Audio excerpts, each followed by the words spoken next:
And we are live. Welcome back to Takes by Fans. We have a great show for you today. As always, we are live every single day at noon Eastern. If you want to watch live, head over to twitch.tv/takesbyfans. If you want to watch but not live, no worries. Head over to our YouTube channel. We post our episodes and clips of the show on a daily basis. And if you want to just listen, we're on podcasting apps, baby, and we're on pretty much all of them. Spotify, Google, Apple, iHeartRadio, however you listen to podcasts, we cater to the fans. Takes by Fans, cater to fans. It goes all the ways, folks. So the most important things to know is that the show is called Takes by Fans, and we're live every single day at noon Eastern. Already, today is Wednesday, my favorite day during the NFL season. It is our Wednesday film study, and I'll tell y'all right off the rip, we got some good ones that we're going to be looking at. We're going to be looking at stuff from Texans, Colts, Jets, Rams. I know, Jets, Rams, right? What the heck are we going to be looking at there? But we will be watching that. Lions, Titans, Bucks, Atlanta, Jags, Ravens. What did I say?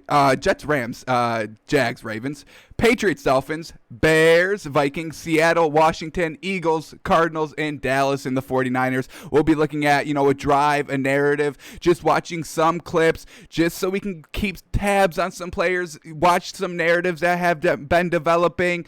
Are we still big on some players? Are we going to be selling some players? So we just watched some film, see what we see. Let's talk it out. And, we'll watch, what happened and during week 15, getting us ready to talk about week 16 tomorrow when we guess and react to the lines of all the games for week 16. So that's what we've got on the show today.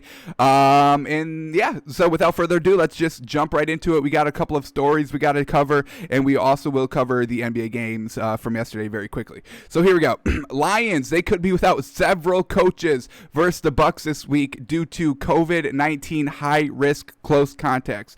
The COVID positive test that the Lions had this week came from travel. That's all they say. So I don't think it's a player or a coach. But these coaches, there's a lot of coaches in the Lions organization that have been around that positive play or positive person in the Lions organization. So we don't know who's going to be coaching for the Lions, who's going to be, who's going to be the head coach, who's going to be the defensive coordinator, who's going to be the offensive coordinator. We really don't know. So hold off on, betting or rooting for the Lions this week. They don't have a head coach anyway. They're still kind of working with their interim head coach. Have they gotten better since losing their head coach? Yes. But how is this team gonna fare when when a lot of coaches aren't gonna be at the game? So it's gonna be kind of crazy of what's gonna happen with Detroit this week. They are most likely still going to play the game this week. It's just some coaches, and we know coaching does matter a lot in this league. So we'll try to keep an eye on this Lions story going forward, and probably be a little hesitant to kind of bet this matchup. Lions, couple of coaches could be out this week. Alrighty, and then here we go. Juju Smith-Schuster. We got Mike Tomlin finally addressing him dancing on the logos. Quote, Mike Tomlin, I am aware of it, and I do plan to talk to Juju about dancing on the opponent's logo. And now, I did find this clip. This was what I was trying to describe yesterday on the show. During the broadcast of the Steelers-Bengals game, they showed Juju Smith-Schuster filming his TikTok, and let's watch him because he's not like gaining anything from it. He doesn't really look happy doing it. He's just kind of going through the motions. It's not energizing him. It's not energizing his team, but it is energizing his opponents. And this kind of 15 seconds of clip from the broadcast sums it up perfectly, so let's just watch it. Here we go. We're going to see Juju Smith-Schuster filming. Does he look happy? Does he look like energized? It just looks like he's going through the motions. Really no expression on his face.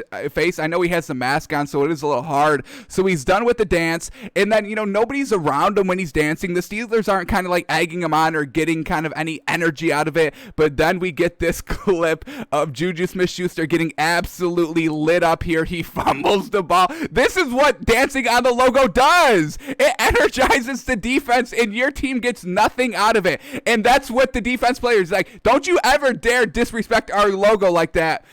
Folks, Juju Smith-Schuster, you've got to stop it. Mike Tomlin has to nip this in the butt. It's just not working, Juju. It's not working. Oh my goodness, he literally got blasted. Let's see if we can rewind that real quick. One more time here. One more time. Because karma, man. Karma. Damn, he just got lit up.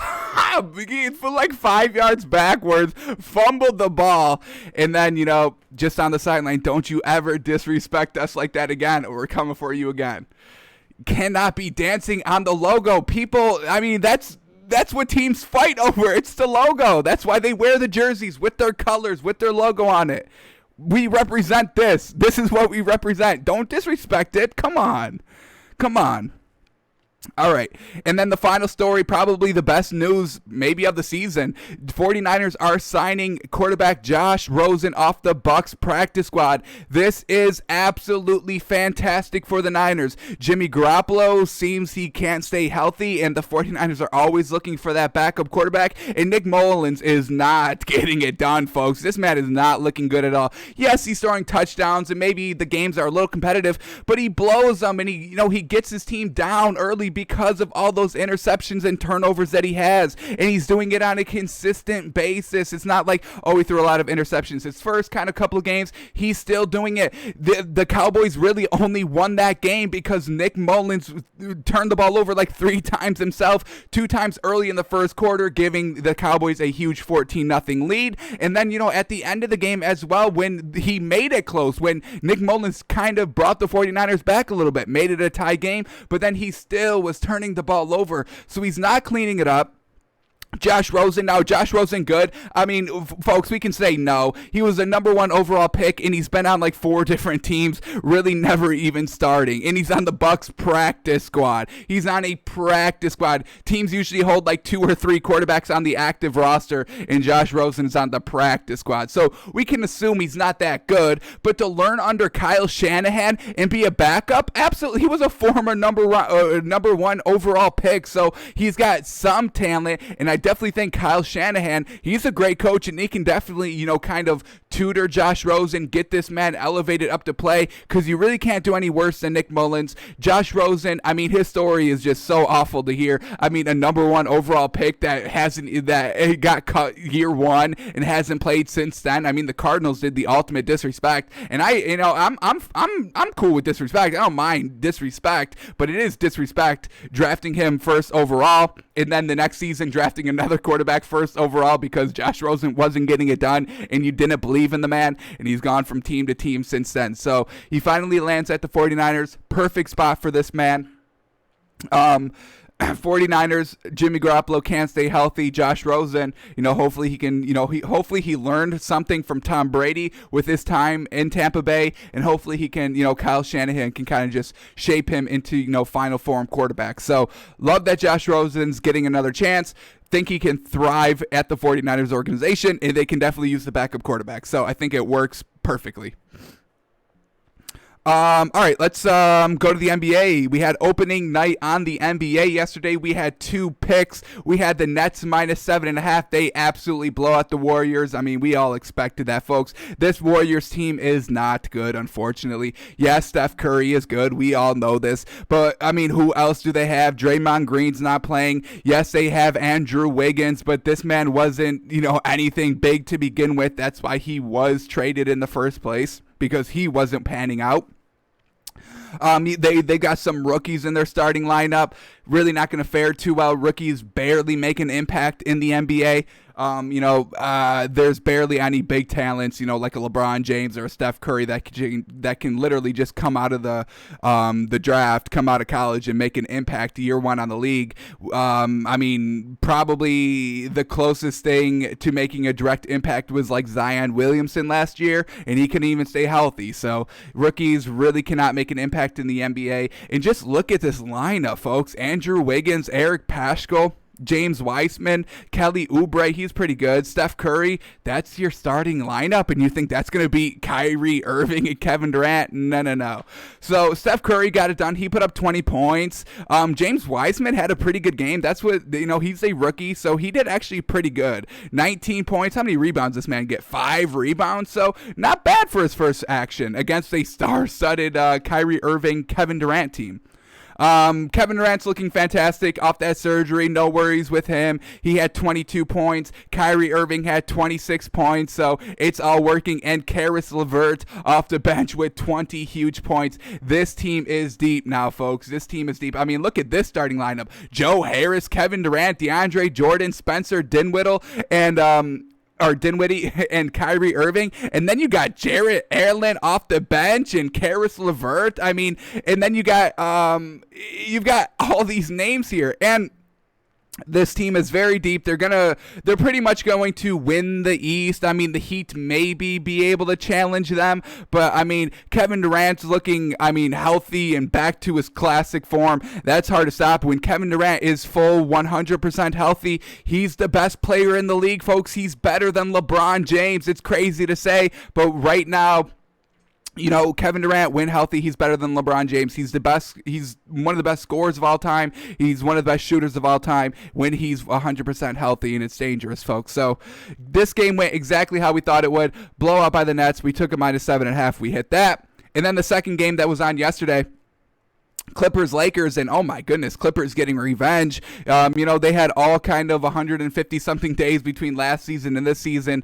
They've been feeling the heat on social media. Everybody's been calling them out. They've been clowns for, that entire intermission between last season and this season, and they finally got a chance to kind of get the revenge on the Lakers on their ring ceremony night, and they played spoilers. We took Lakers -3.5. We really thought, the ring ceremony and LeBron James would come out and beat the Clippers. But hey, the Clippers, they're no nonsense this year. They're ready to get it done. When you have team or players on your team last year that jump ship to the rival Montrezl Harrell to the Lakers this season, you lose your head coach. Everybody's doubting you, and they went out and played absolutely fantastic. Kawhi Leonard, 26 huge points. Paul George even huger with 33 points and getting solid contribution. They picked up Serge Ibaka. That is huge. 15 points for that man. Absolutely wonderful. He went 2 of 3 from 3, classic Serge Ibaka. So this team kind of got better. Yeah, they lost Montrezl Harrell, but I think they may have upgraded with Serge Ibaka. He's very, very good. Patrick Beverly with 10, Zubac with 11, and then we got Lou Williams with 11. So still, this Clippers team is pretty still deep. They're pretty good still. So Clippers get the win. Nets get the win. No worries. Don't worry about the Lakers. They'll be fine. LeBron he had the shortest offseason. He's in his 18th season. Let this man, build it up a little bit. He's just looking for the playoffs. So when that time comes, the Lakers will be a force, and they'll get it together. They did kind of have a big shakeup this season, kind of with some key pieces that kind of helped them win the championship are no longer there. So give this Lakers team a little bit of time, and they'll get it together. So we do have a lot of games tonight, big schedule. We'll quickly go through these games, see if there's anything that we really love for our moneymaker today, see if we get anything good. All right, here we go. Heat and Magic. Heat -4.5 on the road. It's decent. This is, game one. Usually you want to take the points in game one. Clippers +3.5, in hindsight, that was a steal from last night. So you can get some good value here on night one. Heat Magic, gonna stay away from it. I love the Heat. I still love the Heat, but we have to see how they kind of, if they take any steps back, because last season they played very well. Now, was that their ceiling? Was that their floor? We're not sure yet. We'll learn a lot about this Heat team tonight. We're going to stay away from this one. Wizards, 76ers. Two not good teams. 76ers are probably should be good this year. We'll probably stay away from this. It's 76ers -7. I am not sure on that one. Knicks Pacers, once again, game one, can't tell too much. The Knicks are garbage. So are we going to trust them with 8 points? Probably not. Hornets Cavs +2, nothing good there. Bucks Celtics +4.5. Now that I love. Celtics at home. I get Bucks. They got Giannis. I get it. This Celtics team, though, they're still good. Brad Stevens is good. They didn't really lose any. They lost Gordon Hayward. Is that even a big loss now after his injury? I'm not too sure. I think I like the Celtics +4.5 tonight. Let's keep on going here. Pelicans Raptors. Pelicans +3.5. That's decent. We'll see how Toronto kind of responds here. Kind of crushing loss last season in the playoffs. Yeah, Pelicans +3. That's decent. Here we go. Thunder, Rockets. Rockets -6. Thunder +6. But they lost Chris Paul, and I don't think they have Steven Adams anymore. I think they're kind of really rebuilding, so I think I stay away from the Thunder. Now with the Rockets, I mean, James Harden, we don't even know if he wants to be there. We don't even know if he's going to play because he may have COVID because he went to, or may have been exposed to COVID because he was spotted maskless at a strip club, just like Dwayne Haskins was, 2 days ago. So we're not even sure if James Harden's going to play tonight. Stay away from this game. Hawks, Bulls, once again, stay away from this game. Two teams that we don't know really how they're going to fare this season.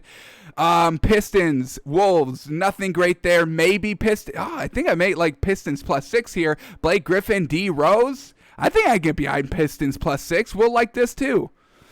All right, Spurs and Grizzlies. Really not sure how the Spurs team's going to fare this season. I'm staying away from that game. Kings, Nuggets. Staying away from that game. Nuggets were very good last season. 7.5 on the first game. We'll stay away from it. Jazz, Blazers. Once again, you would say probably Portland on how well they kind of played last season in the bubble, but how are they going to kind of come out week 1, game 1 this season? We'll stay away from it. Mavs, Suns. Mavs is +1. Suns is -1. Are we going to really kind of still trust in Devin Booker? How well are they going to incorporate Chris Paul? And we know that, Luka can put up 40 on his own. So I think I like the Mavs +1 here. All right, we got some solid ones here. This is going to be our official moneymaker for today. Celtics +4, Pistons +6, Mavs +1. Let's take some points here. Game 1, opening night. We just saw the Clippers upset the Lakers on ring ceremony night. None of these teams are going to get energized to play because of ring ceremony, so anything can really happen tonight, folks. So we love this. Good teams getting points, we'll take it. Celtics +3, Pistons +6, Mavs +1. That's what we're rocking with here tonight. Alrighty, those are all the stories in NBA that we really had to talk about today. So now let's jump into our main topic, which is our Wednesday film study. I love it. Let's take a look at some drives, some narratives. Are we still kind of on some players? Are we moving off? Should we be buying a team now? Should we be selling a team now? So we'll look and make some judgments here. So the first matchup we're going to go to is Texans and Colts, and we just got to kind of watch a Colts touchdown drive.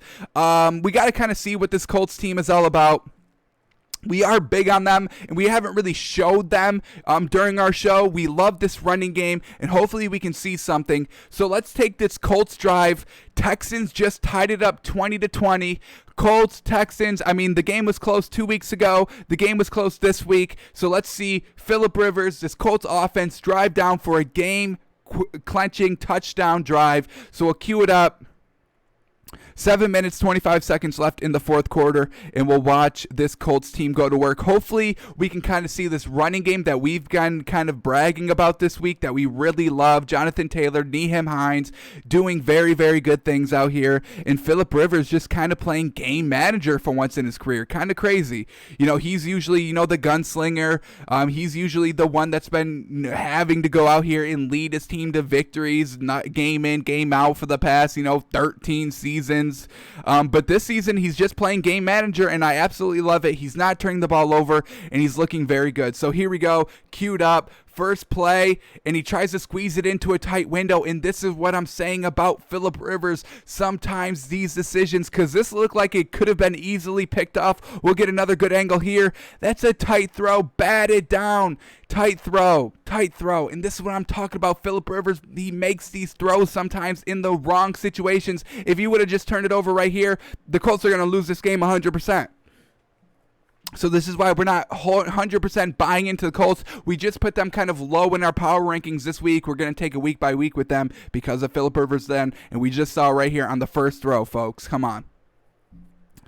Alrighty, here we go. 2nd and 10. Phillip Rivers drops back, trying to go deep, but then just checks it down.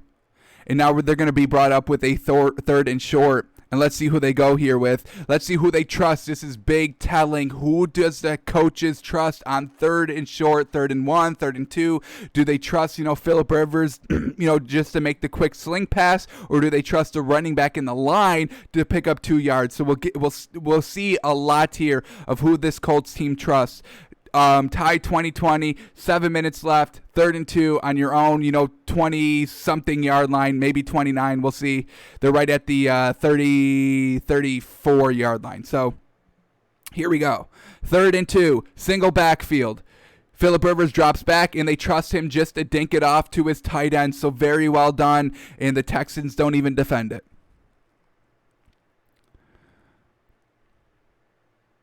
Alrighty, here we go. After the first down, and this is what I'm talking about. This Texans defense is really not that good. This Texans team is not good overall, folks. It's really not. I mean, you give up 3rd and 2 to just a dink over the middle, and this is what I'm talking about. This is why I love the Colts. Look at this man. I believe that's Jonathan Taylor. Let me see your turn around, my guy. Turn around. It's either Jonathan Taylor or Hines. He's not turning around, unfortunate. I think that was Jonathan Taylor. Yes, sir. So, I mean, this is what I love about the Colts. The running attack, it just picked up, 12, 13 yards. It's explosive, folks. It's truly explosive. So great play calling here. Great mix of run and pass. Once again, a big reason why we like this Colts team. Phillip Rivers is thriving off this crucial run game that's really working game in and game out. Once again, Phillip Rivers just dumps it off to Jonathan Taylor again, and he picks up, 4, maybe even 5 yards. We'll see where they spot him, but that's what Phillip Rivers loves to do, dink it off in the backfield. Usually he likes to throw it to Hines, and he's really the one that breaks it out of the backfield. Jonathan Taylor's more of a running back, running up the middle and break out big. 2nd and 5, I mean, that's perfect. Swing pass to the running back, 5 yards, run up the middle, 12 yards. And now here we go, 2nd and 5. They try to run it again, maybe going to the well a little bit, one too many times here. Texans finally sniff it out. And now that brings up a 3rd and long, 3rd and 7. So now this is going to be great as well. Phillip Rivers picks this up, we're assuming, because we know they score a touchdown on this drive. So we'll see what they go here. 3rd and 7. Can Phillip Rivers make the big throw, or will the Colts get bailed out by a penalty? Let's see what we get here. 3rd and 7. Texans look like they're blitzing. Phillip Rivers sees it. Oh, and look at this man just go to a slant to Michael Pittman Jr. over the middle. And I love this man. Great hands, but he is short. Do they go for it on 4th and 1, 4th and inches? Looks like the Colts are. We know he didn't pick it up, and this is why, once again, my biggest pet peeve, not throwing it to the sticks. I get it's a slant route, it's a crossing route, so you expect to hit him on the slant, and then they, extend 1 or 2 yards. But still, let's get this ball, let's make these runners run the slants to the actual first down line. And once again, here, we've seen this kind of last week. I think we watched film on Phillip Rivers and this Colts team last week, and they bring in Jacoby Brissett on some plays, and they bring him in here on 4th and 1. Now let's see how they work this play. Jacoby Brissett in on 4th and 1 under center. Here he is. And they just QB sneak with a big, powerful, good running quarterback in Jacoby Brissett. This is why I love this Colts team as well. I really love every component about this Colts team besides Phillip Rivers. I'm still a little 50-50 on him. But really, Frank Reich, I mean, this is a fantastic call. Using all of your pieces here. Jacoby Brissett's bigger than, Phillip Rivers, a little bit more stronger, younger, not as brittle, and as, maybe a little weaking, falling a little bit weaker than Phillip Rivers is. So great call here on 4th and 1. They pick it up, and then they just, sub Phillip Rivers back in. All right, one play. That's all we needed from him. Love it. Utilizing all of your talent on the roster. I can respect that 100%. So after Phillip Rivers, he comes back in, and once again, a bad throw. Once again, kind of why I don't like Phillip Rivers too much. You got to make this throw, folks. Got to make this throw. So it goes incomplete, and we get a flag. What are they going to call? Pass interference on the offense. Wow. All right. So even if he did catch it, gonna be taken back by a penalty. So 1st and 20. Phillip Rivers drops back the pass, and then we get this throw. Absolutely beautiful. Just a little bit too much out of bounds. Just a little bit too much out of bounds. Unfortunate. We'll watch this one in slow-mo. Couldn't get the feet down. Unfortunate. All right, 2nd and 20. Let's see Phillip Rivers work with this kind of big down and distance here. Once again, just drops back the pass, and that's the Phillip Rivers, folks. It's not all bad with Phillip Rivers. This is an absolutely perfect throw that we know he can make. It's just some of the other throws, the laziness throws, the shorter throws that really do get picked off, but he's still got the arm. This is why he's been in the league. This is why he's been a starter for, 15, 16 seasons, and look at this throw in the clutchest moment. I mean, this is just absolutely beautifully thrown. Holy cow. Look at the touch. We got to watch this one more time. Phillip Rivers, let's count the yards on this throw. It's nothing too big, but it's so precise and it's perfect. Throwing it from about like the 47, getting it all the way down to the 15. Throws it right over that kind of cornerback right before the safety. It's a perfect throw, folks. Damn, that's a perfect throw. All right, that brought him down to the 2-minute warning. 1st and goal, where they get down to the 3-yard line. So now let's see a Phillip Rivers work in the red zone. What's their play calling like? Let's see here. 1st and goal, and they just pitch it to Jonathan Taylor. And it gets nothing. Unfortunate. Because the Texans know they're going to be running it down here in the red zone. That's what the Colts do the best. They're running back by committee, folks. It's real good. It's real good. So the first pitch play loses about 2. Now it's 2nd and goal from the 5. Single backfield. Phillip Rivers drops back. Swing it out. And there it is. That's going to be a touchdown, folks. Zach Pascal, very well done. Nice little swing route to the left. Got it in space. 1-on-1 matchup. Just got to extend the ball over the goal line. 1-on-1, baby. Take the hit. Extend. That's clean. Dang, that's clean. Woof. Woof. Look at these receivers that Phillip Rivers is working with. Takes the hit. Really delivers the hit. And then stays on his feet. Extends the ball like a clear 1.5 yards. Over the pylon. Absolutely beautiful. Absolutely magnificent. And this Colts team, folks, when they're good offensively, when they're all on, that's looking good. That's a solid drive. We got some good run. We got some nice passing by Phillip Rivers. It was really the complete drive. They got down to the red zone. Lost 2 yards, but came back with a fantastic play and gets it in. This is why we're big on the Colts, folks. This right now, this offense, it's rocking, it's rolling, and it's real good. It's multifaceted, and we love it. Just, how much can, we trust in Phillip Rivers, seeing his career and seeing how it plays out. And, we see him get to the playoffs, but not deep runs and not, winning the big games. So that's why we have a little hesitations, a little reservations on the Colts. But what we just saw, it was looking real good. So that's Texans-Colts. All right, let's go down to our next matchup, and we're going to look at Jets-Rams. Nothing too much, but we do want to see, the Rams had a chance here to win the game, down 23-20. They get the ball back with 5 minutes, 33 seconds, and they go 5 plays, turnover on down. So let's see why it stalled. Was it Jared Goff? Was it kind of maybe a couple of penalties? Let's see what we get here, because we know this Rams offense, it sputters for some reason. This is not a really high explosive. It's a very low ceiling offense. They barely put up any points. So why could they not beat the Jets at home when they had the ability to go down and have a game-winning or even a game-tying drive? You could have just went down and drove, 50 yards, got into field goal range, and kicked the field goal to tie the game, but they couldn't even do that. You're telling me the Jets defense is that good that the Rams couldn't drive a couple of yards to get to field goal range? So let's see what we get here. We'll cue up this Rams, their final drive, their final attempt to beat the Jets at home, and they couldn't do it. So let's see what we get here. We'll cue it up from, I believe it was like 4:55 left. In the fourth quarter, 5:33. Here we go. Alrighty. I mean, look at this starting. Is this right? Hang on. What? I don't know if that brought me to the right spot.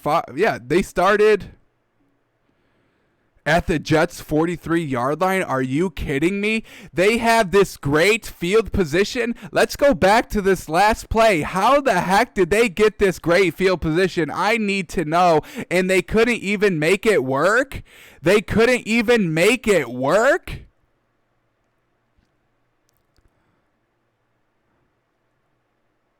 Now, this is truly pathetic. Look at this punt return. He got it from the 23, and this man's returning it all over midfield to the Jets' 43-yard line. They couldn't drive like 4 yards to make this field goal?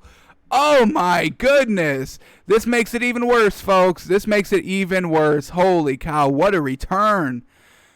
Oh, wow. And they still beef it. They still beef the game. So let's see. Let's see the Rams beef it, folks. Here we go. 1st and 10 from the Jets' 43-yard line. They're down 3 points. Here we go. 5 plays. Jared Goff on play 1. Play action. Dunk it off. And it picked up 3 yards. That's still a solid play. That's still a solid play. 3 yards, yes.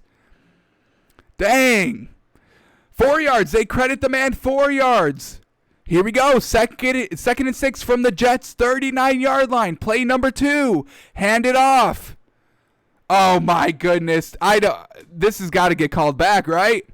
Oh, how unfortunate. How unfortunate. A holding call. This is going to bring it back after this run just really put them into prime real estate. Oh, wow. Little bit of a flag here. How unfortunate. Let's see this hold. Do we get a replay on the flag? Let's see. How obvious was this holding call? How egregious was it to throw this flag at this time? Oh, block in the back. Even worse. Even worse than holding. Do we get a replay? Will they show the replay? Here it is. Block in the back. Right on the end. Let's see it. Let's see it. Ugh. Unnecessary. Unnecessary. He did get him in the back. He did get him in the back. How unfortunate. So now the Rams offense that's usually not this good has to overcome this penalty. They get 2nd and 10 now. So not even a huge penalty. It's still, the down and distance is still manageable. It's just they're not down at the 22-yard line anymore. So right there, great throw over the middle. Picks up about 6 yards. Makes it 3rd and short now. That's what you want to do. Perfect play calling there. Great design, great read, great throw, great everything. Brings up 3rd and 4. Alrighty, here we go, 3rd and 4. I'm assuming they get stuffed here, and then they go for it on 4th down and get stuffed again. Jared Goff, empty backfield. The Jets are looking like they're bringing pressure.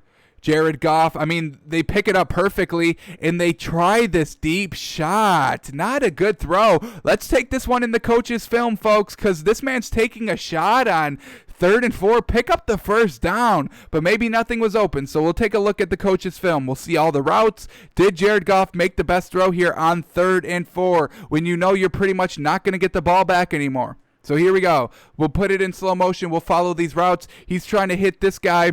Little out route here, or just a fade route here. Nothing's open. Everything is going deep. All these routes are deep. Nothing's really at the marker, but everything's covered. This entire left side of the field is covered, and Jared Goff is just trying to hit this man on the left side. Has a one-on-one with safety help over the top, and he pushes this one a little bit too far down the field. Nothing else was open, so the shot there, I guess it's all right. We'll watch this one more time since we're here. Tough, man. That's a tough throw. Just got no separation. Try to run a wheel route with the running back. Doesn't go. So now we get 4th and 4. All right, here we go. What are these routes looking like? Let's see where Jared Goff tries to go here. 5 wide. Pressure is picked up very well. And once again, they try the deep ball. When the pressure is coming, you cannot set up the deep ball. Great coverage here by the Jets. Absolutely wonderful smothering. That Jets defense on 3rd and 4 was absolutely smothering. We just looked at all the routes. Let's look at this Jets defense on 4th and 4. Let's see how smothering they were. Oh, they just showed another angle of this 3rd and 4 play. Unfortunate. We did overplay it. We'll let it be, but it was a good angle. All right, here we go. 4th and 4. Once again, let's go this one in slow motion. Let's watch these routes develop. I mean, Jared Goff takes another shot on 4th and 4. Just pick up the 4 yards, or the game is over now. So here we go. Let's see these routes here. The trips to the right. Took a little bit to open, and it's really not even open. Let's do it right here. I mean, this guy's not at their marker. This guy's breaking open right now. This is where you take the shot. Oh, he missed them. Jared Goff misses them. Instead, he goes to this receiver down here at the bottom of the screen, one-on-one, but this man is wide open in the middle of the field. Jared Goff, this is 100% on him. This ball 100% should have went to this wide receiver right here, crossing at the 25-yard line. And Jared Goff really missed them. Wow. How unfortunate. I believe it's going to be this middle man right here. Let's try and follow this route from the beginning. Let's see how wide open he gets. All right, here we go. This receiver on the right is going underneath. This receiver right here is going to break free, and it's wide open right now. This is when you throw it right now. Right as Jared Goff is preparing to throw to the wrong receiver, he should be winding up to throw to this right receiver right here. This is where you go with the ball, folks. This is how you pick up the first down, and Jared Goff wanted to take that one-on-one ball all the way down because he knew there was no single high safety on the right side of the field, so he takes the one-on-one matchup. That's not what you do on 4th and 4. You pick up the first. Rams, man. Rams. Lose to the Jets, and that's why right there, Jared Goff not making the right read. Unfortunate. Super unfortunate, giving their Jets their first win of the season. Now, not a good look for the Rams, folks. Not a good look for the Rams. All right, let's move on to Lions and Titans, and we're going to do a random Tennessee Titans touchdown drive. They put up 46 points, folks, so we can just take it. We can take a random touchdown drive here. So here we go. First one that we see that we like. Let's see what we get here. Let's go this one right there. 6 plays, 39 yards for the touchdown. That's what we're going to watch, folks. Nice short field position. Let's see what works here. And let's watch this Tennessee Titans offense. Random drive starting at 12:02 in the 4th quarter.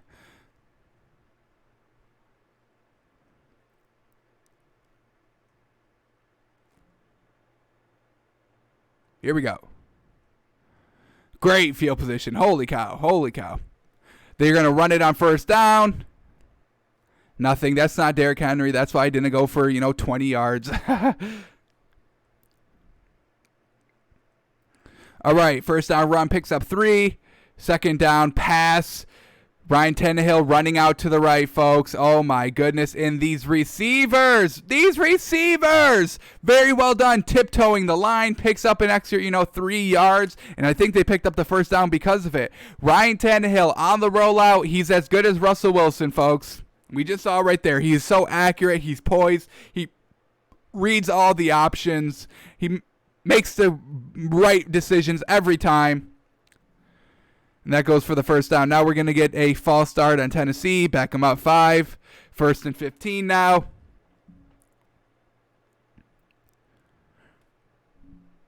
Ryan Tannehill. A little bit of a setup screen. And it goes all the way down to the 5-yard line. What a run. Even their backup running back is good. Look at this man, Evans. Yes, sir. Get it done, young fella. Nice little screen there. Sets him up in perfect field position. Now let's see Ryan Tannehill work in a 1st and goal situation, in a red zone situation. I mean, the screen, a little bit of a tip there. But it gets there. Hey, got to give the man credit. It got there. All right, 1st and goal from the 5. They're going to run it. Go down to the 2-yard line. They run it again. It gets nothing. Now we're looking at 3rd and goal. What do they do here? I want to see Ryan Tannehill throw this, man. I want to see him throw it. Here we go. 3rd and goal. Ryan Tannehill over the middle. Who is that? Corey Davis? Who is that? Oh, no, A.J. Brown. Very well done. Just slant route over the middle. Ryan Tannehill puts it right on the money, and this man's too strong, or he's just too big. The defender's not going to bring him down in a yard and a half of space, folks. That's not going to happen. So, quick little drive there. Damn, that was a little unsatisfying. I'll tell you that. That was a little unsatisfying. Is there a big hitter that we can just quickly watch? Let's see. We got to stick by our rules of rant. Oh, here we go. This is it. Let's watch this one, and then we'll be done here. 134 in the third quarter. This is a big hitter, one play, 75 yards. Let's watch this one. That random touchdown drive was just not doing it for me, folks. Running with the backup running back, that's not what I want to see. I want to see Derrick Henry. I want to see Ryan Tannehill. Let's see this one. This is what we get right here. Play action pass. First quarter tied 7-7. Ryan Tannehill goes all the way down, and who else but Corey Davis right there, and he just absolutely obliterates those defenders. I mean, two great wide receivers here, folks, for the Tennessee Titans. These are A1, Tier 1 wide receivers. Corey Davis, A.J. Brown. You can't stop them. You cannot stop them. Let's watch this play one more time. Let's count the yards here. This was kind of a bomb here by Ryan Tannehill. Let's count the yards. Let's see how this man is slinging it. Going to throw it from, we'll count it the 15-yard line all the way down to the 35-yard line. Very well done. 35 and 15, 50 yards. Absolutely very, very well done. So, Tennessee Titans offense, one of the best in the league. They're one of the most consistent offenses in the league. That's why we bumped them up to third overall in our power rankings. Chiefs at 1, Bills at 2, Titans at 3. For this reason, folks, backup running back, Derrick Henry, Corey Davis, A.J. Brown, Ryan Tannehill is making the right decisions on every throw. Love to see it.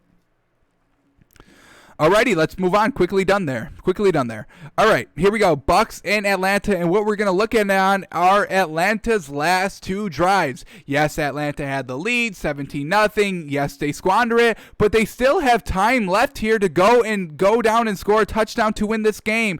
The Atlanta Falcons had two drives, down 31-27. They could have went down. Matt Ryan could have let them down, but what can this man not do? He's just not clutch, folks. He's just not clutch. So we're going to take a look at these last two Atlanta drives. What is stalling for them? Why can they be good in the first quarter and not the fourth quarter? Why can they not finish out games? We have to try and figure out what the root of the problem is for next season. They fired the coach. They have to make the changes now. So next season, we're not talking about Atlanta blowing leads anymore, because we're still talking about Chargers blowing leads 3 years later. We're still talking about Atlanta blowing leads. What was their Super Bowl run? Like 5 years ago when they got there? And we're still talking about them blowing leads, so we have to figure it out. So let's go here. Let's look at their last two drives, see what's stalling. Are they getting penalized? Is it Matt Ryan not making good throws? Something's got to give here. So let's cue it up. What do we got? Where do we got to go? 6 minutes, 17 seconds left. Plenty of time for a touchdown drive, and they still can't get it done. Unfortunate. So here we go. 6:19 left in the game. Atlanta down 31-27. They're starting at their own 25-yard line. It's an all-out blitz, and I mean the Bucks play this absolutely perfect. Very, very well done defense. Ryan Tannehill trying to just buy time for the routes to open up as the pressure's getting there. He floats this ball out, and because he floats it out, the defender can come underneath it. They're trying to set up the screen. Unfortunately, it's played to perfection. Damn, that's played to perfection. That's great defense. So not going to blame Atlanta too much there. That was just great defense by the Bucks. Now we get 2nd and 12. Here we go. Ryan Tannehill back to pass. And he's going to air it out. And it's... Oh, no! This is perfectly thrown. It's just not caught. Oh, my goodness. Who is this? Is this Russell Gage? Oh, my God. That double move absolutely killed the corner. Oh, you've got to catch that. Oh, man. Just maybe a little bit too overthrown, but it's just a pinch if it's any overthrown. Russell Gage, fingertip catch, can't come down with it. Darn, man. Darn. Just Matt Ryan got to shore up the accuracy just a tiny bit. And then he takes a sack here, cannot do that. So now they have no choice but to punt. Luckily for Atlanta's offense, their defense was able to force kind of a 3-and-out by the Bucs themselves to get the ball back one more time. So here we go. Final drive for the Falcons starting at their own 12-yard line. First pass is incomplete. Let's watch this one more time. It's just going to be a slant over the middle. Matt Ryan. Tough throw to make. I mean, the defense was clean on that, all over the receiver without, pass interfering with them. Unfortunate. All right, so now 2nd and 10 off that miss.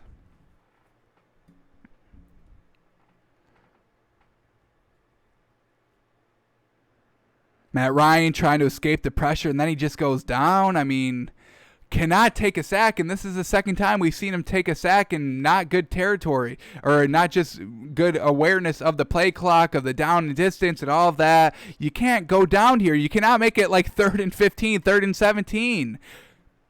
They've got no timeouts. Just bad decision-making sometimes. I mean, that's kind of what's Atlanta's problem. There's bad decision-making by, everybody. The quarterback, the coaches not running the ball more, eating up more of the clock. Matt Ryan's taking sacks. It's 3rd and 16. It's all-out pressure. He just throws this one away. Now it's 4th and 16. You got to just try and do something. I get that the game's pretty much over at this point, but you've got to do something. You can't just throw this ball away. You got to throw it to somebody, maybe get a penalty, maybe get a flag. Maybe it's a heroic catch, but you have to give your receivers a chance, and that's what Matt Ryan doesn't do. When he feels the heat and the pressure, he doesn't make good throws where only the receiver has a slim chance, a chance at all to make the catch, and he doesn't give them the chance to do so. Here we go, 4th and 16, sets it up, and this is a good throw by him. I'll give this man credit, but it's not at the line because it's 4th and 16.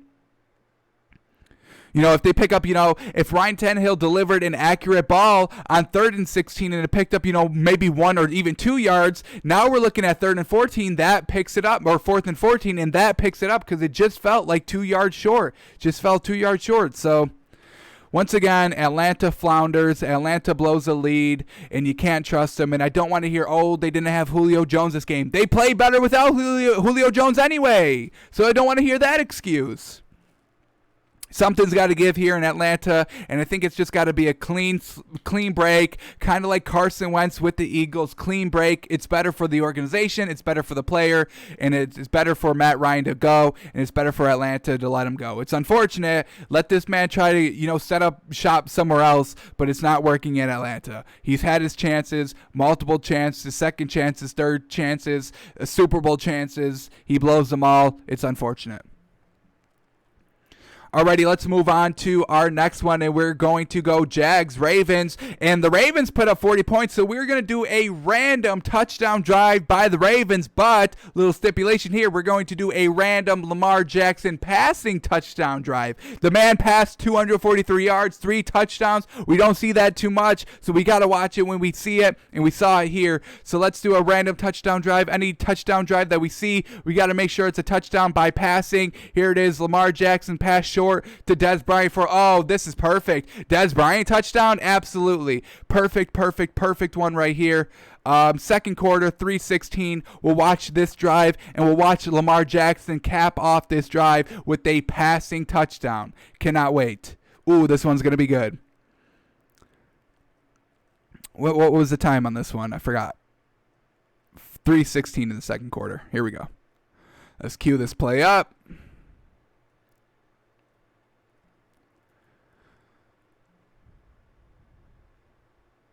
.316, passed it a little bit, and it is right here. All right, here we go. Let's set it up. Ravens are already blown out the Jags, 19-0 at this point, and they still have their foot on the gas, foot on the metal. They do not care. They're putting up the points, folks. Hey, we came out here to play a game, and that's what we're doing. If y'all are not playing, that's up to y'all, but we're playing, and we're going to drop 40 on you. We've already got 19 in the first half. Let's make it 25. Here we go. Lamar Jackson starting at his own 43-yard line. Handoff here to J.K. Dobbins, the running back this is Gus Edwards, the running back by committee in the Ravens organization. Is absolutely unmatched, folks. That's what they do, and everybody does it. They've got veterans in Mark Ingram. They've got rookies in J.K. Dobbins. They've got Gus Edwards. It's everybody, folks. So once again, they run it with Gus Edwards, two runs, and they pick up the first down. That's what they can do.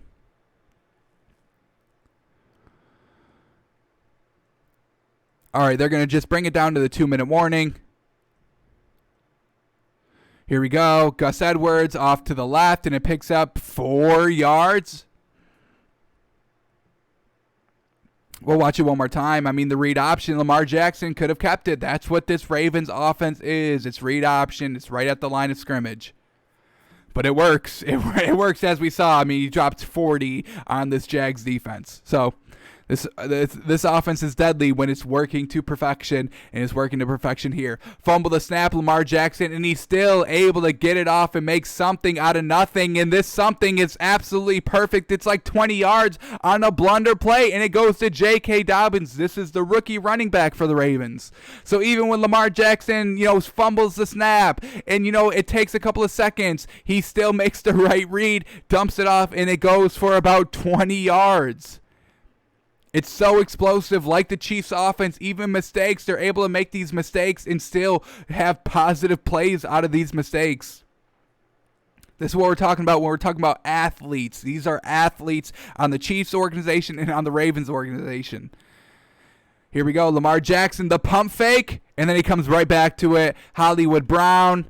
And he's fast, the speed, the elusiveness, the athleticism of this Ravens team. You can't cover it. They're going to drop 40 on you. Just ask, the Browns. They tried to outscore them a couple weeks ago. It's hard to do. Lamar Jackson, look at this. Great ball.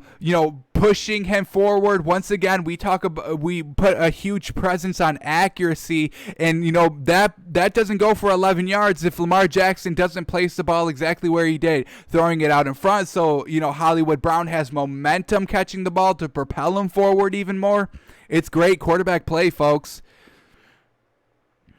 All right, we're getting close to the touchdown throw. We know it's an 11-yard strike over the middle. No, I think it's more to the outside left. But, we know it's 11 yards to Dez Bryant. All right, we get a timeout here.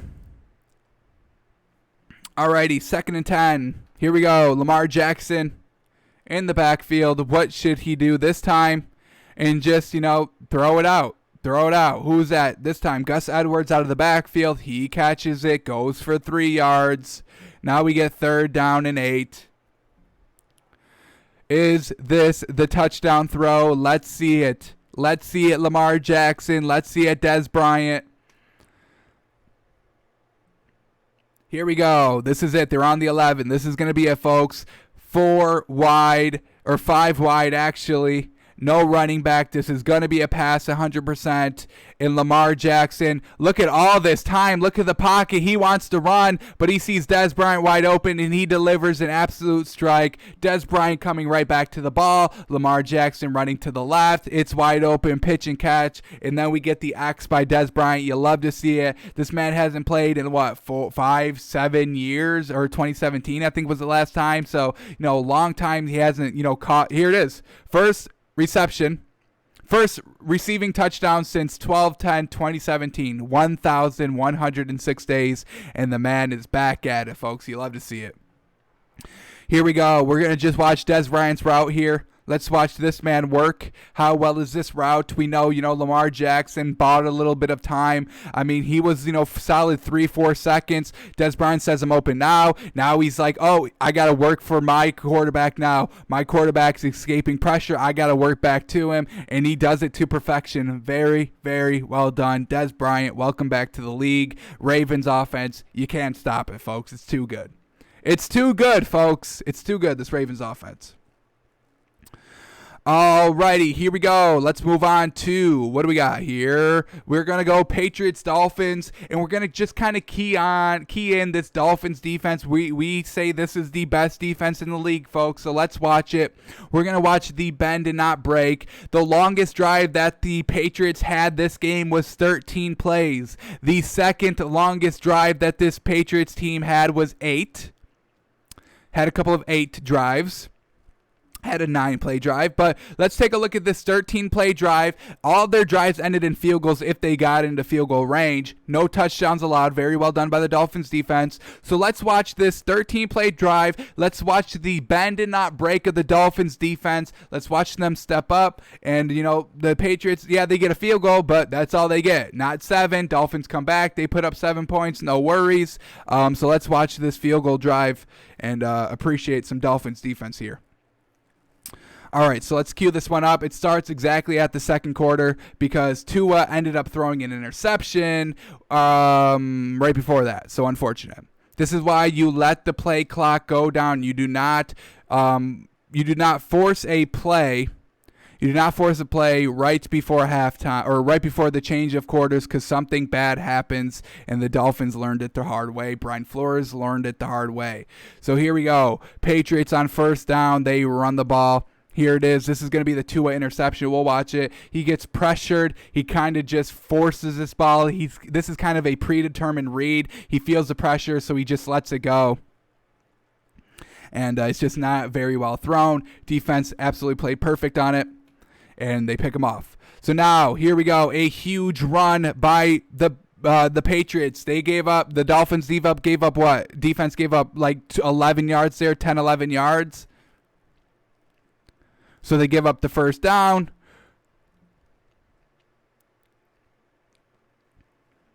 Offside or neutral zone infraction by Miami. So now they're at 1st and 5 from the 30.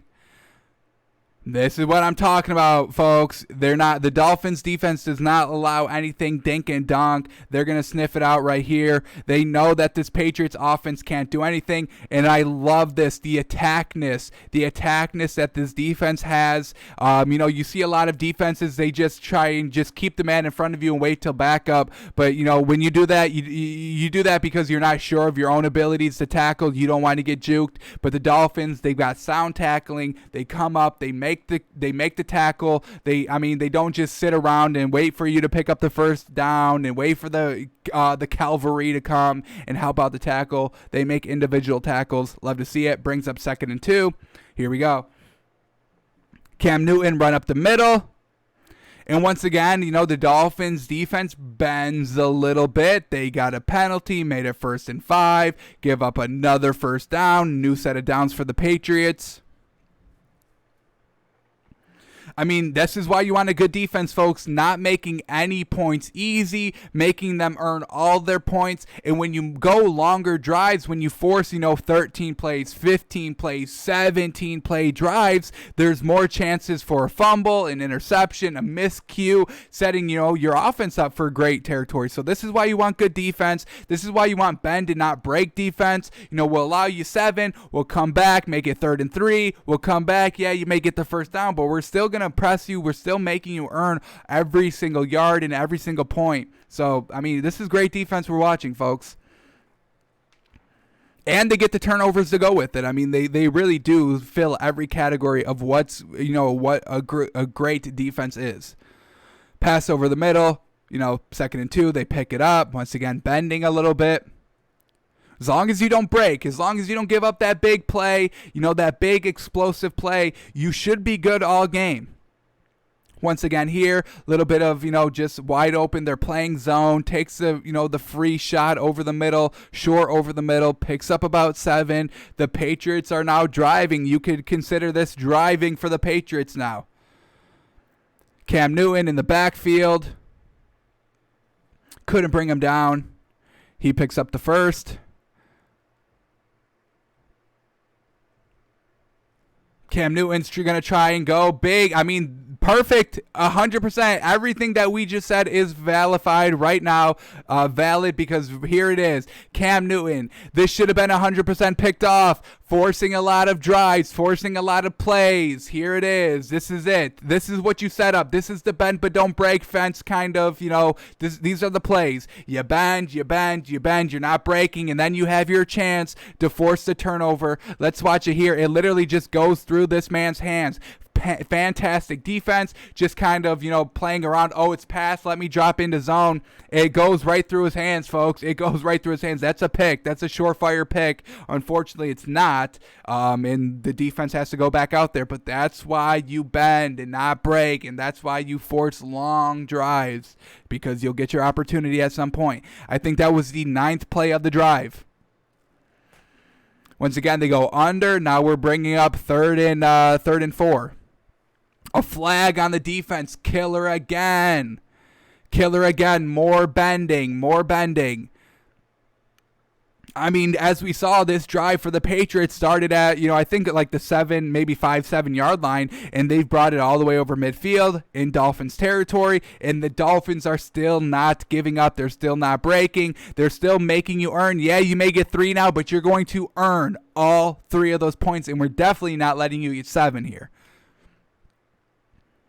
So here we go, 2nd and 2. Eating up a lot of clock as well. That's perfect for, long drives. That definitely helps. Usually it's better when you have a lead and not a 0-0 game, because you haven't put up any points yet. But that's still another reason why of good bending and not breaking defense. You chew off clock, make the game end a little bit shorter, a little bit earlier.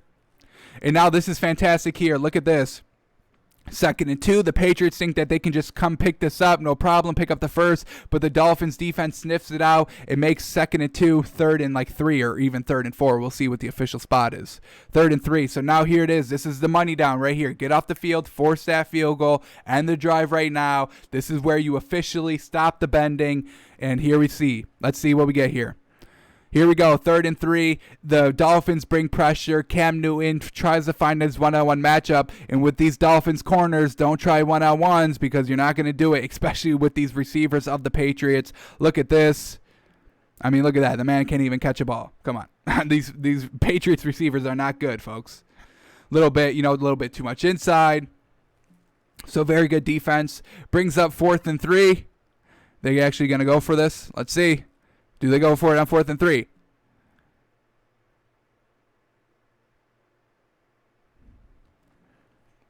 Barking at the line, trying to get them to jump, and they will not do it. They settle for the field goal. Very well done. Great defense by the Dolphins. Had the chance at the pick. Some good tackles, some good losses. Yes, they drove, but that's bending and not breaking, folks. That's what gets it done. The Patriots had no touchdowns this game. They only scored field goals. And when you hold your team to do that, your offense, this Dolphins offense with absolutely no pieces this week, they still win the game because of it. Great defense. Love to see it. Alrighty, let's keep moving on here. The next matchup we are going to go to is Bears and the Vikings. And every time we talk about a Bears win, it's always like some sort of circumstances where we still have to kind of go back and watch all their mistakes, because they still could have blown the game. As we said when we broke down this game on Monday, Mitch Trubisky, he didn't pass barely. He passed it 21 times. The running back had 32 carries. So more of a run-heavy game, and Mitch Trubisky still almost finds a way to beef the game, throwing it only 21 times, and he throws an interception in the 4th quarter. So we still have to keep tabs on this Bears team. They still could make the playoffs, folks. They still could get that 7th seed. So we still want to keep tabs on this Bears team. Watch Mitch Trubisky still flounder a little bit. What the heck is going on with him? He passed it 21 times and still almost beefed the game. I don't get it, folks. So we're going to watch this interception drive by the Bears. Still watch Mitch Trubisky. How's his accuracy? What's his reads like? Let's see what we get here. It does end in an interception, which is truly unfortunate. Luckily for the Bears, they still were able to kind of win the game because of their defense, and their running game, because we know Mitch Trubisky throwing interceptions in the 4th quarter, blowing the game, giving the game away. We've seen him do this time and time again. We saw it against the Lions a couple weeks ago. One turnover when the Lions were down by 2 possessions there in the 4th quarter. So cannot do that, and he's still doing it even here, even when they're up 3, even when they have a chance at the playoffs. The man is still making critical mistakes for his squad. So we can't get behind that. We cannot get behind that. We get a bonus Tua touchdown here. And I do want to, let's note this. Tua, he's not fast at all, folks. He's looking real slow. Even on this touchdown run, there was a couple other runs before this one in the game, and he's very hesitant to run. And when he runs, he's looking very slow. He's nowhere near the speed of Patrick Mahomes, Lamar Jackson, or Kyler Murray, or Deshaun Watson. The man is he's like a full tier, like under all their talent speed, folks. He's really not that quick, and he's not decisive. He's definitely got to shore that up. We'll kind of write it off as rookie year. We'll write it off as that, but he has to come back next season. When he wants to run, make the decision. When he doesn't, make the decision, but no more of this hesitation. It really gets him killed a lot of times. So just a little note there. All right, let's go back to Mitch Trubisky. All right, 2nd and 3 now. What you're trying to do is just kind of ice this game, take off as much time on this clock as you can, and just kind of let your defense work. You've already got, one score lead. They're running the ball a lot. That's what they want to do, keep everything in play, eat up the clock. If we get a touchdown, perfect. That really ices the game. If we get a field goal, it kind of ices the game as well, forces the Vikings to actually go down and get a touchdown. So that's all Mitch Trubisky's trying to do here. Be game manager, eat up the clock, make safe reads, and do not turn the ball over. And he commits the sin of turning the ball over. So not good. All right, next play here. So far in this drive, we've had one pass and one run, and it picks up the first down. So third play of the drive, they go back to the run, which we know. And it goes, 3 yards? Here we go, 2nd and 7.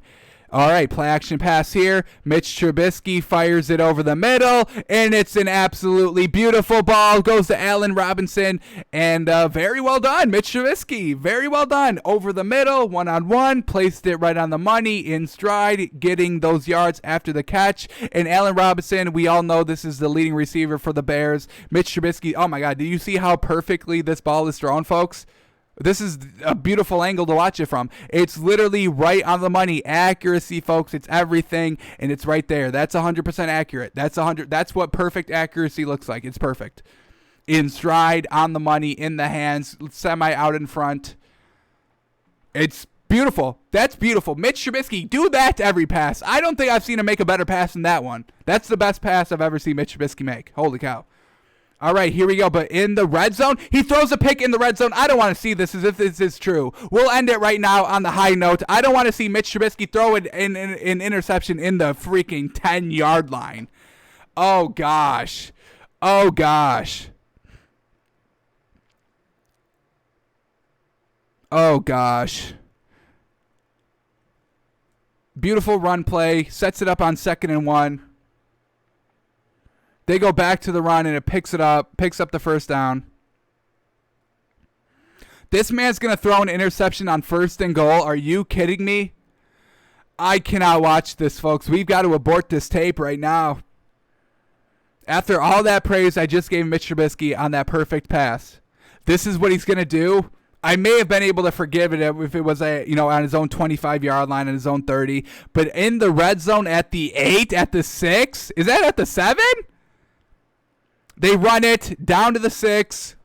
Here we go. Oh, goodness. Every play is just drawing closer to this interception. 2nd and goal. They run it. Do they even pick it off here? When are they throwing the ball? They're going to throw it on 3rd and goal.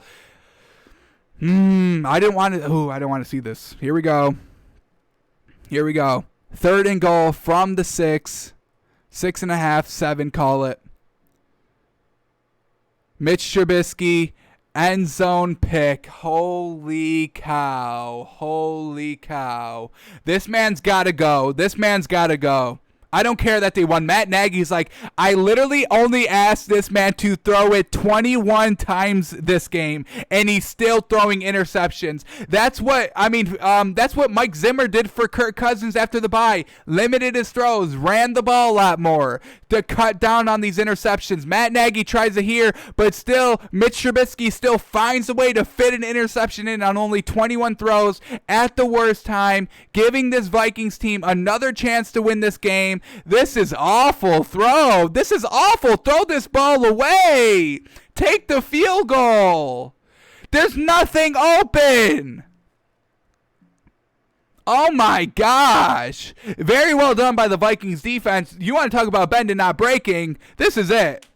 And then to make the play, I mean, that's a great catch by a defensive back to stretch up like that.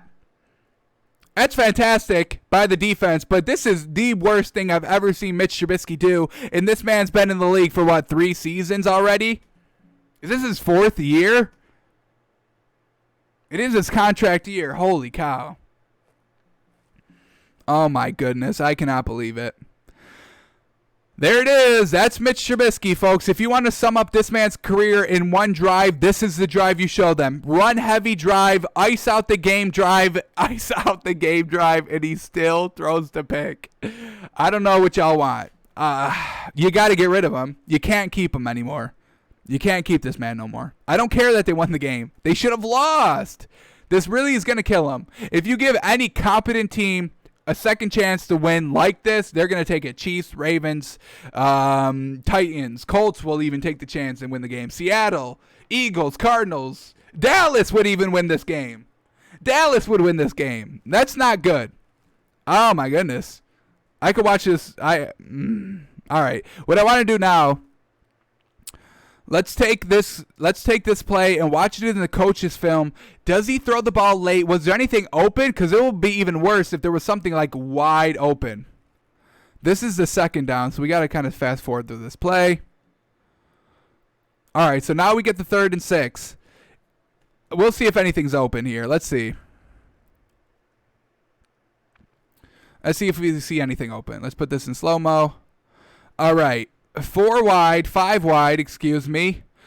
Throws on the right. He's not even looking there. Everything's very well covered. Everything is very well covered. You have to throw this ball away, Mitch. Come on. Nothing was open ever. Nothing was even open for a slight second. This is very well done. Great defense by the Vikings. Well done. That's perfect. Great defense. They covered everything. Nothing was open. Let's see if we get another angle on this one. Not that we need it, but we'll see another angle of this interception. And we'll kind of see on this angle, everything's kind of guarded on the front of the end zone. They're not letting anything kind of come back, curl routes right at the front. So they kind of guard it from the front to the back, and it works to perfection. You got to throw that ball away. There's nothing open there, Mitch. Damn. Unfortunate. Alrighty. All right, let's move on. We got Seattle and Washington now. We're going to look at just this Washington defense a little bit. We're going to watch this interception drive by the Seahawks. We want to watch this Washington defense. We love this Washington defense. It's very, very good. So we'll watch this turnover, watch the Washington defense. That's really it. All right, here we go. 14-14 in the 4th quarter. Russell Wilson gets his only interception of the game. And that's kind of what we've been seeing. He threw an interception against the Jets. He threw an interception here against Washington. Yes, they still win these games, but it is something to be concerned about because usually if he throws one, it's kind of a 50-50 whether they win or lose. If he throws 2, it's pretty much goes up to 100% they lose. So he cannot be throwing these interceptions like he is. Let's see, this one, is it his fault or is it just kind of a good play? I mean, this Washington's defense is good. Was it pressure? So here we go. Let's set up the scene. I mean, this kind of, gave life, or this definitely gave life to the Washington offense. It's a 2-possession game. Seattle's up 20-9, 14 minutes left in the game. And this interception is definitely going to, make it a little more interesting for Washington here. So here we go. Seattle starts on their own 25-yard line. Russell Wilson, first down, pass over the middle, picks up 15. Fantastic. We know Russell Wilson's good. We nobody's questioning this. Alrighty, 1st and 10 again. Russell Wilson's going to pass. And once again, it's over the middle. And once again, it picks up, 11 yards going to DK Metcalf. Love to see it. So they're driving right here. Feeling good. They're already at midfield already. Kind of crazy. All right, they go to hand it off on 1st and 10. And it picks up about 3. That's what you want. Exactly what you want. All right, 2nd and 7. Russell Wilson under center. Still on the drive. Over midfield finally. Woo! I love this play. This play design's good. It's just Russell Wilson was off the mark a little bit.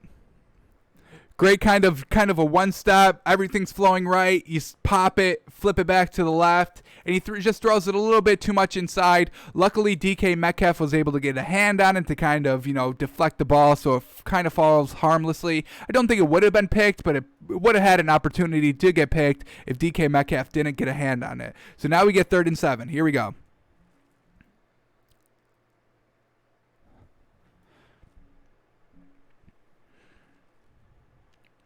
All right, Russell Wilson, empty backfield. 3rd and 7. Washington trying to get off the field. And what a pass. What a pass. Russell Wilson at the marker. Great play design, great route, great pass, great catch, great everything, and it goes for the first. If we get a replay, I do want to see a replay of this because this is perfect accuracy, folks. This is accuracy that we love to see here. Oh, we'll get a beautiful angle here, right from the back view. Perfect. Here we go. Just a simple slant here to pick up the 7 yards for the first down, and you're going to DK Metcalf. Perfect ball, perfect, spot of the zone that's open. Look at this. Look at this. Tight spiral, right in the money. Love it. Fantastic. Oh, boy, hang on. All right, here's the interception, folks. Here it is. Russell Wilson rolling out. Comes back to the right. Tries to flip it, and it's just very well done, and it's tipped up. So this isn't on Russell Wilson. This is just, once again, great Washington defense, knowing the situation, pressuring Russell Wilson, know that he's going to throw, know that he's pretty much going to throw it short because, it's going to be a dink and dunk because the defender's coming off. So challenging Russell Wilson, gets his hands up. That's, 101 of being a defensive lineman. Get your hands up. That's what they do. They tip it up. The, tip drill. I mean, this is perfect coaching, perfect execution. It's very well done by this Washington defense. You love to see it. This is why, once again, you force the longer drives, more plays, more opportunities for the turnover, what you work for. So, love to see it. Washington with the perfect turnover, and it's kind of good because I didn't want it to be kind of a Russell Wilson 100% his error. This is just Washington making a fantastic play. You gotta give it to him. Alrighty, let's continue on. We've got 2 more left, so let's go to Eagles and Cardinals. And I told y'all, folks, I found it. I found every catch that DeAndre Hopkins made in this game. He made 9 of them. Do we have 9? 1, 2, 3, 4, 5, 6, 7, 8, 9. Bingo, bango. That's all 9. We've got them all queued up. We're going to watch him work, folks. Because this man single-handedly won the game for the Cardinals. I told y'all. He won the game for the Cardinals. So he's got 9 catches. We're going to watch all 9, folks. That's all there is to it. And there's some good ones. They're all good. They're all freaking good. So here we go. Let's cue up the first one. The first one is coming from the first quarter. 12 minutes, 17 seconds left in the game. Here we go. 3rd and 13 at the Eagles' 45-yard line. Dump it off. This is not it. This is not it. What the heck? That is not it. That's not good. That's not a good start. Alrighty. Well, that's not one of them. So we'll go to his next catch. His next catch, I think. 12-17. Are we sure on this one? Let me go. Did he have it like after the 12-17? What's this one? 12-37, shotgun, short left to Chase Edmonds. This one is, D. Arnold. That's why. I thought it was D. Hopkins. How unfortunate. Alrighty, so the next one. Let's go to his next catch. His actual catch. This one. This one's definitely him. Here we go. Kyler Murray. Over the middle, DeAndre Hopkins, and then he fumbles. So, yes, folks, I get it. This is the blunder. This is the only bad play he's made.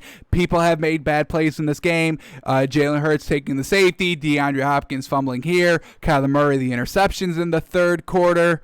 So, yes, players made mistakes this game. This was DeAndre Hopkins' one mistake. Well, we're not going to forgive him for it because you can't fumble in the red zone, especially DeAndre Hopkins. Come on. So, that is unfortunate.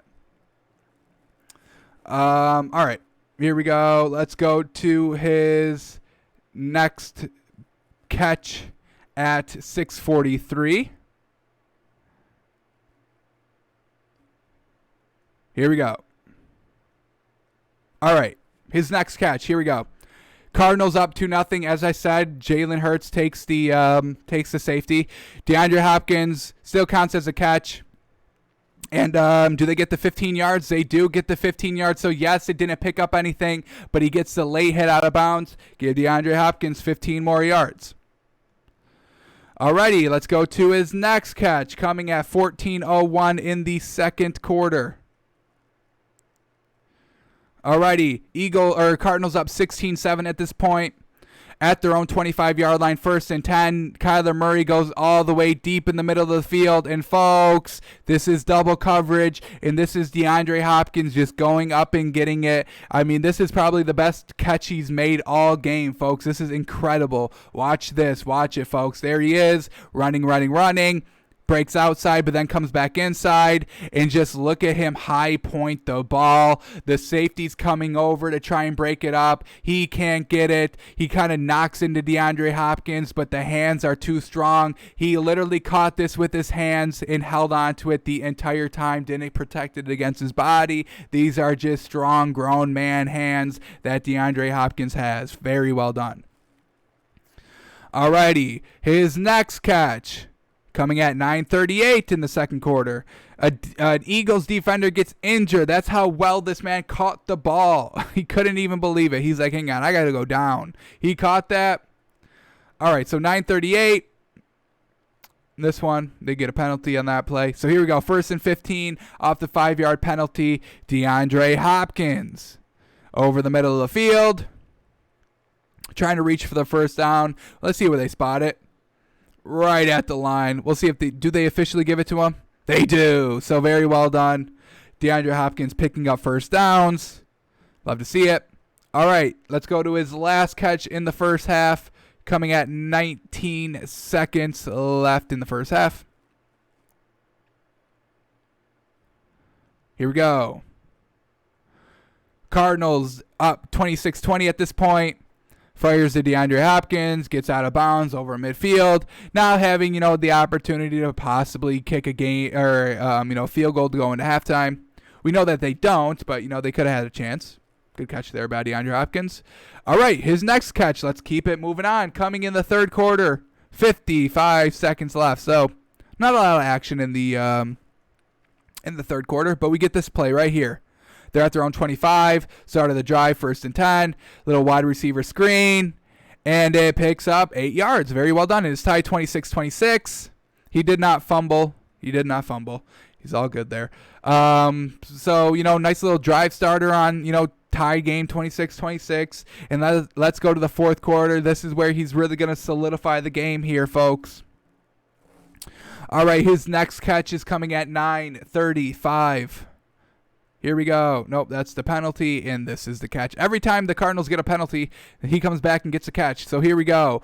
Cardinals still up, tied 26-26. DeAndre Hopkins burns the corner on 3rd and 8, and he is still going. What a catch. Just coming alive in clutch time. He knows, this is his time. This is where he thrives, folks. Look at him just beat this corner on a comeback route. Very handsy. Pushes him down a little bit. And, he goes, and not only does he pick up the first down, but he picks up so many more yards, gets into the Eagles' territory, and really starts to kind of cook on this drive. So now let's go to his last catch, his most important catch of the game. It's important because he scores points out of it, folks. His only touchdown catch of the game. His other catches were all just good, setting up for other points or just keeping the drive going. Here we go, 3rd and 2. DeAndre Hopkins, and once again, an all-hands catch. This is what the man does. He's a wide receiver. We have to start talking about this man with DK Metcalf and Tyreek Hill. Put DeAndre Hopkins, on number 3, folks. Look at this man once again on the corner, one-on-one. Kyler Murray places this ball fantastic, and he just catches it. Catches it with his hands. That's it. Hands, not pinning it against his helmet or his pads, just holding on to it. Palms it with one hand. Palms it over the goal line, folks. This man is fantastic, and this is it. Solid win. Last score. They go up 7 now because of it. DeAndre Hopkins, 9 total catches, over the middle in the first half, big yards, keeps the drive moving, picking up first down, scoring the ball, picking up, 30 yards, extending the drive. That's what this man can do, and that's why the Cardinals are so reliant on this man. We saw when DeAndre Hopkins wasn't getting the ball, we saw the Eagles slowly start to come back in the game, and the Cardinals offense kind of stuttering because they really do rely on DeAndre Hopkins to get the majority of the yards, to pick up the first downs, to score the majority of the points. I don't know whether Kyler Murray doesn't trust, Larry Fitzgerald or Kirk, or whether they're just not as good as DeAndre Hopkins. We all know they're not as good as DeAndre Hopkins because he's one of the best in the league, but, are they not creating space? Because Kyler Murray really only goes to DeAndre Hopkins, folks, and, going to him in the most important times. So, DeAndre Hopkins, fantastic game, really single-handedly beat the Eagles, honestly. Alrighty, that is going to do it for us today, folks. Thanks for coming out. Thanks for watching. We'll be back tomorrow. We are going to go live tomorrow, Christmas Eve. We'll be back here. We may do it a little earlier. We may go 11. I'll let you know on Twitter, so follow me on Twitter at TakesByFans. But we will be back. We'll talk, Week 16 in the NFL. We'll also be here on Friday as well. I believe we're going to be here Friday, Christmas Day as well. So stick with us here at Takes by Fans. We've still got sports to talk about. Holidays don't interrupt sports. We've got sports on like Christmas Day. It's kind of crazy. So, or NFL, which is actually crazy. We know NBA's on Christmas Day. We get that. Yeah, so we're out of here. Thanks for tuning in. Thanks for watching. Tomorrow we guess and react to the lines. We'll cover some basketball tomorrow as well. And, we'll get out of there. So we'll be back here tomorrow, noon Eastern. Thanks for coming out. Thanks for watching. Come watch live, twitch.tv/takesbyfans. Alrighty, we're out, folks.